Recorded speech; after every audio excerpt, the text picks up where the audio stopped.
Now to a story that could be very confronting. I want to give that warning to viewers. As we spoke about last night, the Israeli embassy yesterday screened a graphic 43-minute video of the October 7 Hamas terror attacks. The video depicted the massacre of Israeli families, women, children, babies, some of whom were burnt beyond recognition. The screening was held to push back against claims by some journalists that the October 7 attacks were not as brutal as the IDF, the Israeli Defence Force, claimed. The screening was also held to demonstrate why it's so important that the Hamas terrorists are annihilated as Israel's ground invasion of Gaza intensifies. Joining me to discuss this is one of the journalists who was at that screening of that horrific footage, National Affairs Editor at The Australian, Joe Kelly. Joe, welcome to the program. Did you have any hesitation in attending this briefing, and why did you think it was important for you to see this footage? Thanks, Rita. Good to be on the program.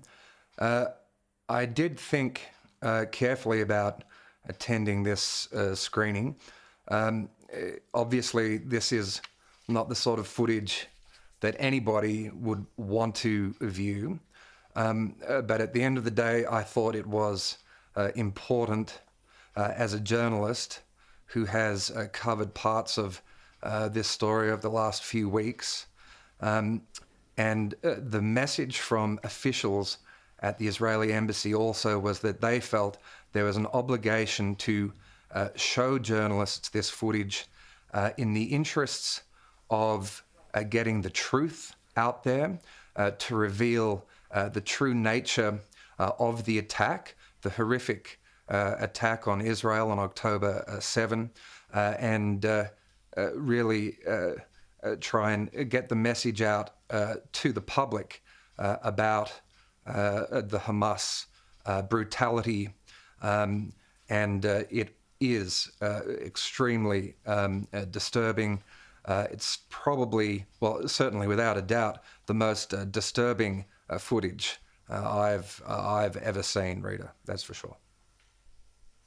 Well, tell us a little bit about what you saw and what you think will stay with you. It was about a 40-minute video, 43 minutes to be exact.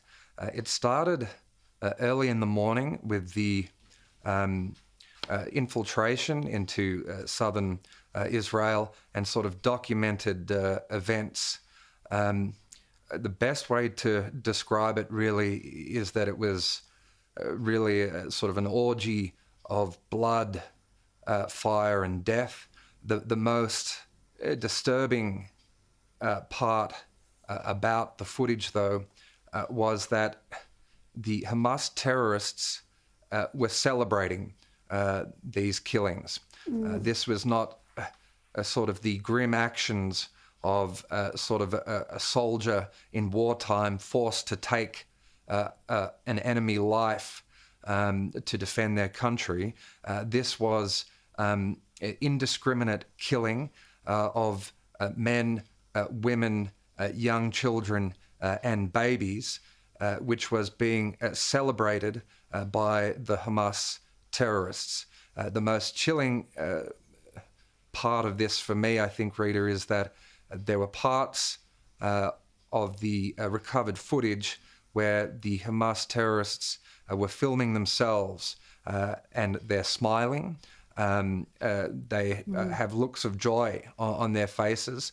There's almost sort of a sense of hysteria or bloodlust to a lot of the footage that we saw. There's a few things that will stand out for me. One of them was this harrowing footage of a father and his two young children. And they were trying to escape. They were in their underwear. Obviously, they were not prepared or expecting anything like this.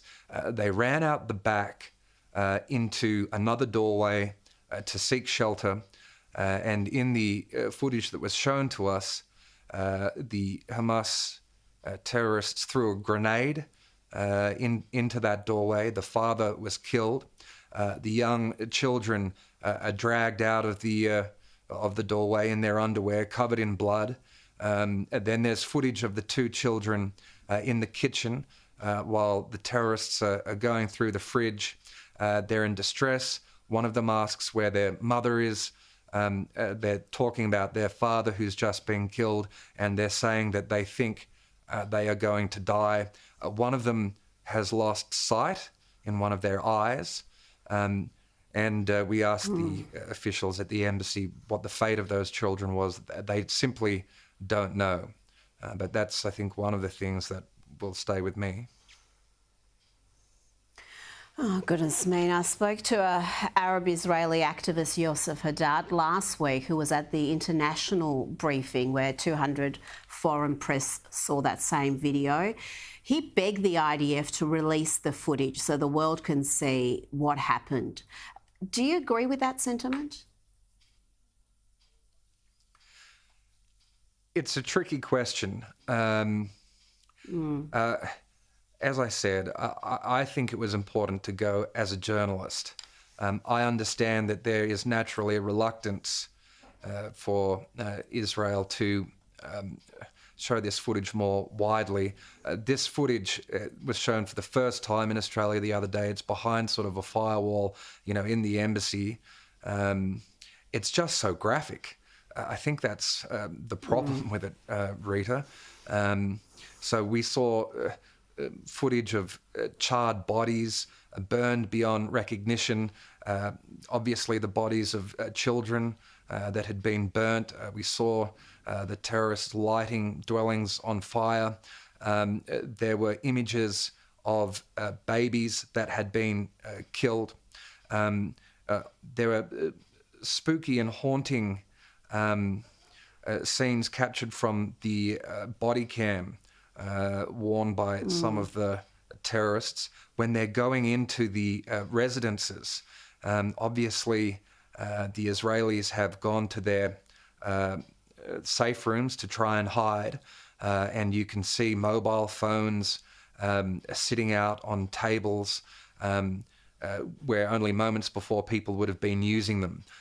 We saw footage of some rooms where there were too many bodies to count that had been killed, the floors just drenched with blood.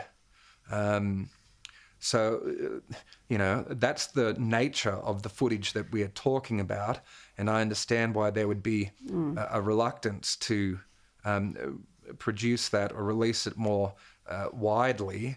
I think what they need to do is to ensure that this is treated appropriately. I think one of the problems with releasing it more broadly is that it's very sensitive. You wouldn't want this footage to be misused or abused in any particular way. I think that's why they've chosen to show it to journalists who can report it accurately and put it in its proper context. So I think so far that strategy has been right. Joe Kelly, thank you for your time tonight.